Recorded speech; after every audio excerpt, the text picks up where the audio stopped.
Video यदि अच्छा लगे तो इसे लाइक करें, चैनल को सब्सक्राइब कर दें और साथ ही साथ नोटिफिकेशन मिलता रहे इसके लिए आप बेल आइकन दबा दें।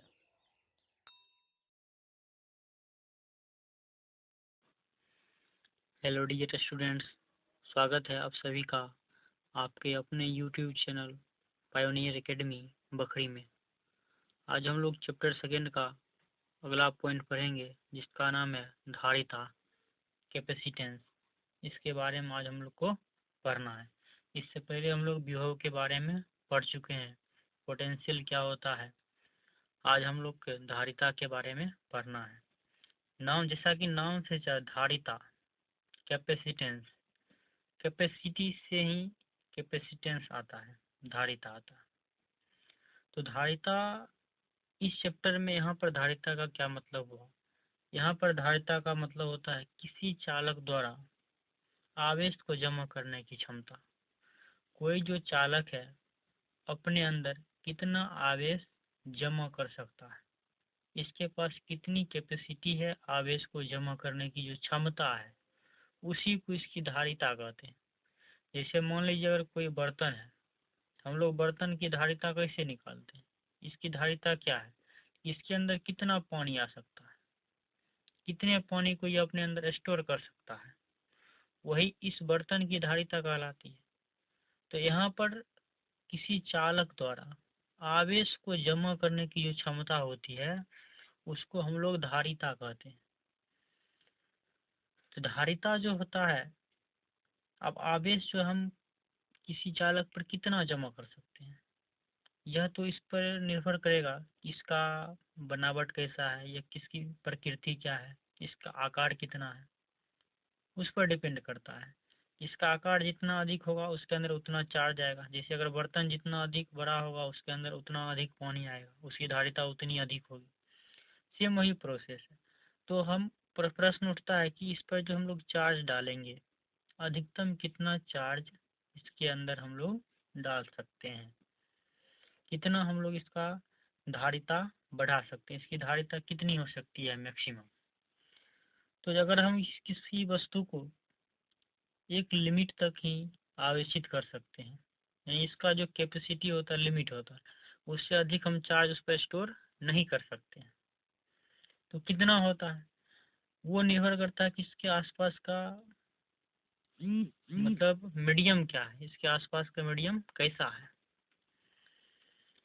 क्योंकि अगर मान लीजिए ये अगर कोई चालक है, इसके चारों ओर का जो मीडियम है, मान लीजिए एयर है, हवा है, और इसके अंदर हम चार्ज डाल रहे हैं, और चार्ज के बढ़ने के साथ साथ हम लोग जानते हैं कि इलेक्ट्रिक फील्ड का फॉर्मूला पढ़े हैं, 1/4πε0 क्यू बटा आर स्क्वायर। यानी चार्ज को जैसे जैसे इंक्रीज करेंगे वैसे वैसे इलेक्ट्रिक फील्ड भी इंक्रीज करेगा, और इलेक्ट्रिक फील्ड इंक्रीज करेगा तो इलेक्ट्रिक फील्ड जो होता है किसी पार्टिकल पर फोर्स उत्पन्न करता है। कितना फोर्स लगाता है, तो F equal to q into E force लगाता है किसी भी चार्ज पार्टिकल पर। अगर हम इसका जैसे जैसे इस पर चार्ज को बढ़ाते जाएंगे, इसके आसपास का जो इलेक्ट्रिक फील्ड है ये भी क्या होगा, बढ़ते जाएगा। और इसके आसपास एयर के पार्टिकल भी हैं, क्योंकि ये हवा है तो इसमें बहुत सारे कण हैं। अगर कोई पार्टिकल इसमें है तो पार्टिकल के अंदर भी तो मॉलिक्यूल्स होते हैं, इलेक्ट्रॉन्स होते हैं, प्रोटॉन्स होते हैं। अगर मान लीजिए इसका जो यहाँ पर इलेक्ट्रॉन है, अगर हम इसके चार्ज को बढ़ा रहे हैं, इलेक्ट्रिक फील्ड उत्पन्न हो रहा है, और इस इलेक्ट्रॉन को इसका जो है नाभिकीय बंधन के द्वारा ये इलेक्ट्रॉन इसके साथ जुड़ा हुआ है। अगर हम इस पर एक्सटर्नल अधिक फोर्स लगाएंगे तो ये क्या होगा, बाहर आना शुरू हो जाएगा। अभी एयर का पार्टिकल इसके अंदर ही है, हम इसका चार्ज दे रहे हैं, बढ़ा रहे हैं, तो इसका फोर्स भी क्या होगा, ये इस पर एक एक्सटर्नल ये जो फोर्स लगा इलेक्ट्रिक फील्ड का फोर्स इस पर लगेगा, और इस पर एक न्यूक्लियर फोर्स है। तो न्यूक्लियर फोर्स एक स्ट्रॉन्ग फोर्स होता है, इसको ये बांधे हुए है। जैसे मान लीजिए कि इसका जो है न्यूक्लियर फोर्स 100 न्यूटन के साथ इसके साथ बंधा हुआ है, और हम इसमें जो है चार्ज को दे रहे, जैसे मान लीजिए 1 कूलम चार्ज दिए, 1 कूलम देने से इधर 1 न्यूटन का फोर्स लगा, 2 कूलम चार्ज दिए, 2 न्यूटन का फोर्स लगा, और ये बंधा हुआ 100 न्यूटन का। ये जो इलेक्ट्रॉन इससे बाहर कब आएगा?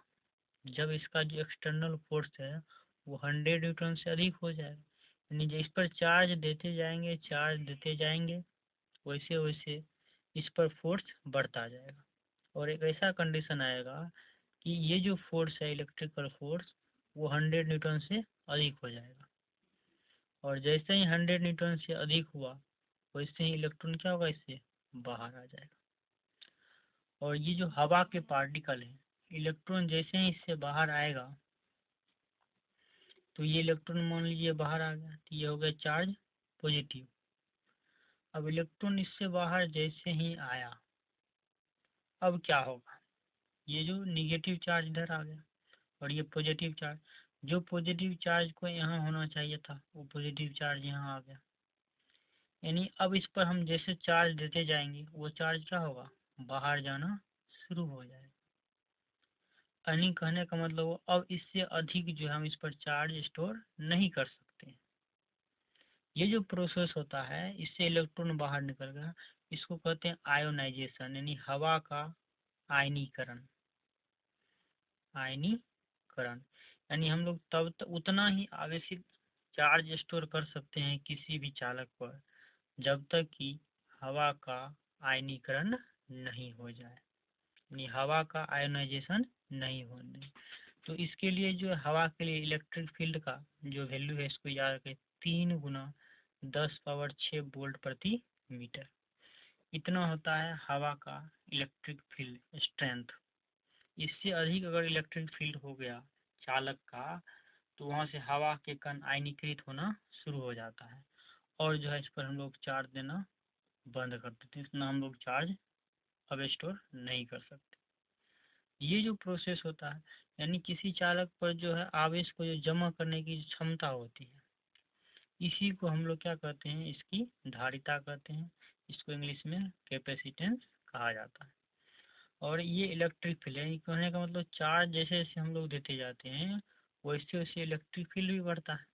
अब इसका जो ये तो हो गया इसका डेफिनेशन, किसी चालक पर आवेश को जमा करने की क्षमता को धारिता कहते हैं। अब इसका हम लोग फॉर्मूला कैसे निकालेंगे, तो फॉर्मूला भी यहीं से निकलता है। अगर हम पोटेंशियल की बात की जाए, पोटेंशियल क्या होता है, 1/4πε0 Q/R, यानी जैसे जैसे हम लोग चार्ज को बढ़ाएंगे वैसे वैसे पोटेंशियल भी क्या होगा, बढ़ेगा। जैसे जैसे चार्ज को बढ़ाएंगे इलेक्ट्रिक फील्ड बढ़ेगा, इलेक्ट्रिक फील्ड बढ़ा तो पोटेंशियल बढ़ा। यानी कहने का मतलब ये हुआ कि चार्ज और पोटेंशियल का क्या रिलेशन है, तो समानुपाती का। जैसे जैसे चार्ज को इंक्रीज करेंगे पोटेंशियल भी इंक्रीज होता जाएगा, और इसके बदले में अगर हम समानुपाती का चिन्ह हटाएं तो इसके लिए नियतांक देते हैं और उसका प्रयोग करते हैं सी का, और ये जो नियतांक है सी, इसी को हम लोग चालक की धारिता कहते हैं। यानी चालक की जो धारिता है यह एक प्रॉपर्टी है, कांस्टेंट है, नियतांक है।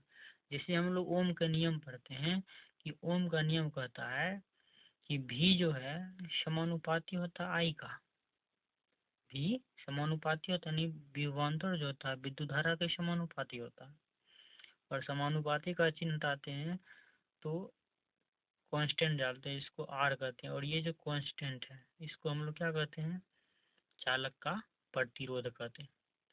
वहीं पर ये प्रतिरोध है, यहाँ पर वो क्या है, धारिता है, यानी धारिता एक नियतांक है, यहाँ पर प्रतिरोध एक क्या है, नियतांक है। तो यहीं से एक नया डिवाइस हम लोग को पढ़ना है जिसको हम लोग कहते हैं कैपेसिटर। कैपेसिटर इसको कहते हैं संधारित्र। कैपेसिटर एक डिवाइस है, एक यंत्र है, और इसका एक प्रॉपर्टी है, संधारित्र का प्रॉपर्टी है धारिता। उसी प्रकार हम लोग इसमें रेजिस्टर पढ़ते हैं, उसमें पढ़ते हैं रेजिस्टर जिसको कहते हैं प्रतिरोधक, और इसका गुण है प्रतिरोध। रेजिस्टर एक डिवाइस है, प्रतिरोधक एक डिवाइस है, और प्रतिरोध इसका गुण है। उसी प्रकार संधारित्र एक डिवाइस है, और धारिता उसका प्रॉपर्टीज है। एक और हम लोग को टर्म पढ़ना इंडक्टेंस, अगले मैग्नेटिज्म में पढ़ना है इंडक्टेंस, उसको हम लोग कहते हैं प्रेरकत्व, और इंडक्टर उसको एल कहते हैं। इंडक्टर हो गया, इसको प्रेरक कहते हैं। इस अगले टिप्स में हम लोग को पढ़ना है एल के बारे में। एल सी आर हम लोग को पढ़ना है। तो सी होगा कैपेसिटेंस, धारिता कहते हैं। तो अब हम लोग लिख लेते हैं। तो लिखा हुआ है किसी चालक द्वारा आवेश को जमा करने की क्षमता को धारिता कहते हैं। इसको लिख लीजिए। अब इसको मैथमेटिकल टर्म में हम लोग क्या लिख सकते हैं, मैथमेटिकल कंसेप्ट, किसी चालक द्वारा किसी वस्तु को आवेशित किया जाता है तो उस वस्तु पर विभव उत्पन्न होता है। अर्थात आवेश का मान बढ़ाने से विभव के मान में भी वृद्धि होती है। यानी जैसे जैसे आवेश का मान बढ़ेगा वैसे वैसे विभव के मान में भी वृद्धि होती है। इससे स्पष्ट है कि विभव का मान आवेश का सीधा समानुपाती होता है। अर्थात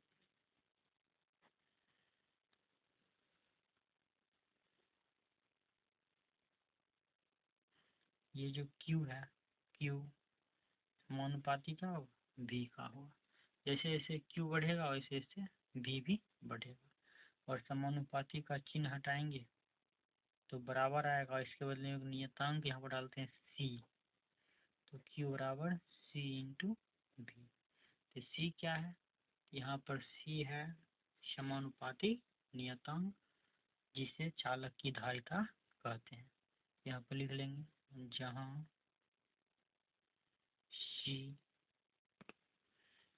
C एक समानुपाती नियतांक है इसे चालक की धारिता कहते हैं। यहाँ से C बराबर निकल जाएगा Q बट्टा V, यही है चालक की धारिता। या हम इसको ऐसा भी कह सकते हैं कि C जो होता है किसी चालक के आवेश और विभवांतर के अनुपात को उसकी धारिता कहते हैं। और Q और V का अनुपात हमेशा नियत होता है। जैसे ओम के नियम में हम लोग R बराबर V बटा I पढ़ते हैं, वहाँ पर वोल्टेज और करंट का रेशियो हमेशा नियत होता है और वह रेसिस्टेंस के बराबर होता है। सेम वही यहाँ पर है कि धारिता में कि चार्ज यानी आवेश और विभवांतर का अनुपात धारिता होता है और ये अनुपात अचर होता है, हमेशा नियत होता है। और जहाँ Q क्या है, चालक का आवेश, ये जो Q है चालक पर जो हम लोग आवेश देते हैं, और चालक का आवेश है, V चालक का विभव है,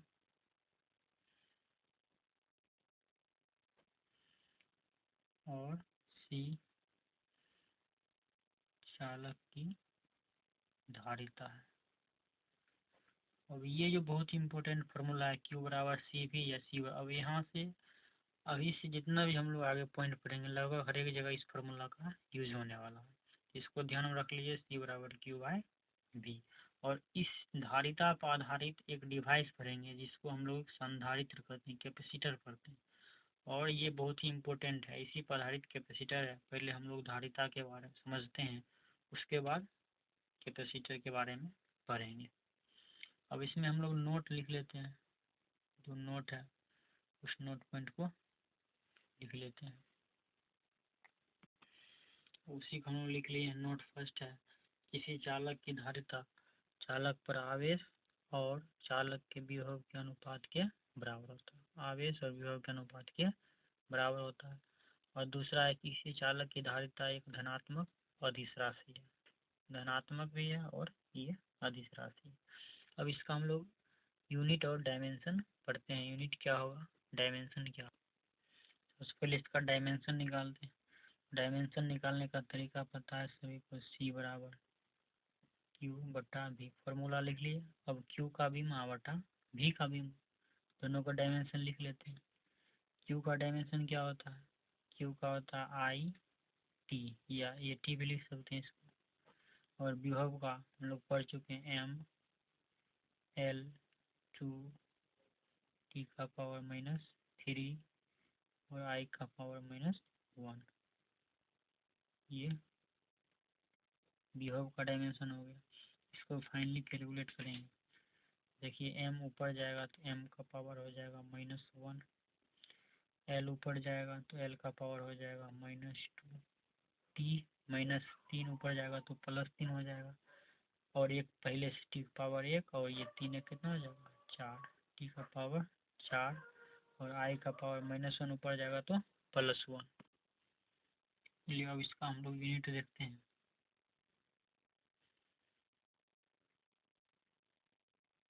यूनिट देखिए यहाँ पर ये धारिता जो है Q/V के बराबर, यानी आवेश का मात्रक बटा विभव का मात्रक। तो आवेश का मात्रक कूलम, विभव का मात्रक वोल्ट।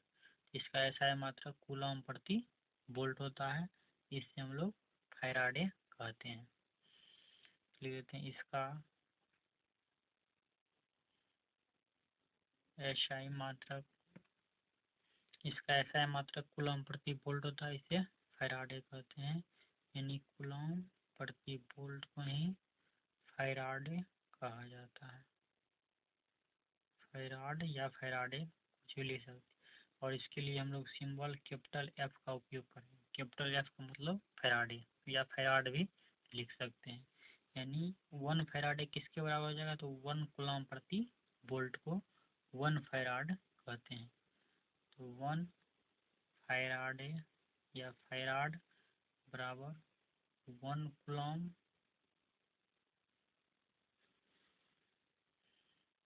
बटा 1 वोल्ट।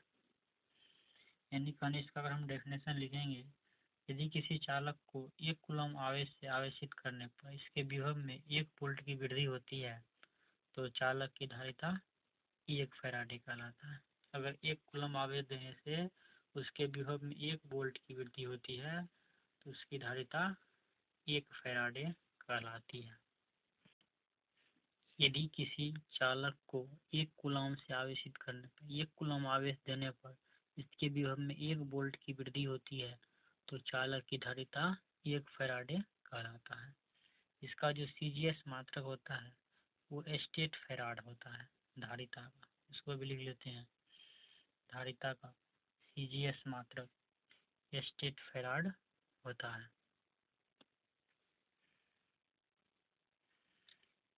धारिता का CGS मात्रक स्टेट फैराडे होता है। अब स्टेट फैराडे और फैराडे में क्या रिलेशन होता है वो निकालते हैं। Relation between Faraday and state Faraday. तो हम लोग 1 फैराडे बराबर हो रहे हैं 1 कूलम बटा 1 वोल्ट। अब इसको हम लोग CGS में चेंज करेंगे, तो आवेश का भी CGS में चेंज कर देंगे और वोल्ट को भी CGS में। तो कूलम 1 कूलम बराबर CGS मात्रा में कितना होता है स्टेट कूलम, तो 3 गुना 10 का पावर 9 स्टेट कूलम। और 1 वोल्ट बराबर कितना स्टेट वोल्ट होता है, तो 1/300 पढ़ चुके हैं हम लोग। 1/300 स्टेट वोल्ट, क्योंकि 1 स्टेट वोल्ट बराबर 300 वोल्ट होता है, इसलिए 1 वोल्ट बराबर 1/300 स्टेट वोल्ट हो जाएगा। इसको अगर हम ये 300 पर जाएगा गुना हो जाएगा, तो फाइनली हो जाएगा 300 300 900, 1/300 पर जाएगा तो हो जाएगा 300 गुना 10 का पावर 9। ये 3 दिया 9 हो गया, 2 जीरो इस पर चला जाएगा, 9 गुना 10 पावर 11। ये हो गया स्टेट फैराड, यानी 1 फैराडे बराबर 9 गुना 10 पावर 11 स्टेट फैराडे होता है। 1 फैराडे बराबर 9 गुना 10 का पावर 11 स्टेट फैराडे। ये SI है, ये SI और ये CGS। इस प्रकार से हम लोग धारिता के बारे में पढ़े, उसका मात्रक क्या हो, उसका डायमेंशन क्या हो गया। अब है अगला पॉइंट जो हम लोग को पढ़ना है, किसी चालक की धारिता वो किन किन बातों पर निर्भर करता है। किसी चालक की धारिता किन किन बातों पर निर्भर करता है, इसके बारे में हम लोग को पढ़ना है। अभी तक हम लोग ये फॉर्मूला को आप लोग सही से ध्यान रख लीजिए, इसका बहुत यूज होने वाला है। C बराबर Q बटा V। इससे पता लग रहा है कि धारिता जो है चार्ज और वोल्टेज पर निर्भर कर रहा है, लेकिन ऐसा बात नहीं है। ये दोनों का रेशियो है। ये जैसे जैसे चार्ज को उठाएंगे वैसे वैसे विभवांतर भी बढ़ेगा और दोनों का अनुपात हमेशा निश्चित एक ही टर्म आएगा, नियतांक रहेगा। यानी ये जो है इस ना ही आवेश पर निर्भर करता है ना ही विभव पर निर्भर करता है धारिता, बल्कि धारिता निर्भर करेगा वो जो चालक है उसकी प्रॉपर्टी पर निर्भर करेगा, उसका आकार क्या है, उसकी आकृति क्या है, उसके चारों ओर का माध्यम क्या है, इस बात पर वह निर्भर करता है। इसके बारे में हम लोग नेक्स्ट वीडियो में पढ़ेंगे। उसके बाद कैपेसिटर के बारे में पढ़ेंगे, कैपेसिटर कितने प्रकार के होते हैं इसके बारे में पढ़ेंगे। तो ये बहुत ही इम्पोर्टेंट टॉपिक है। अभी तक जितना भी पढ़े हैं उसको आप लोग रिवीजन कर लीजिएगा। उसके बाद हम लोग नेक्स्ट पॉइंट पढ़ेंगे। आज के लिए इतना ही। धन्यवाद।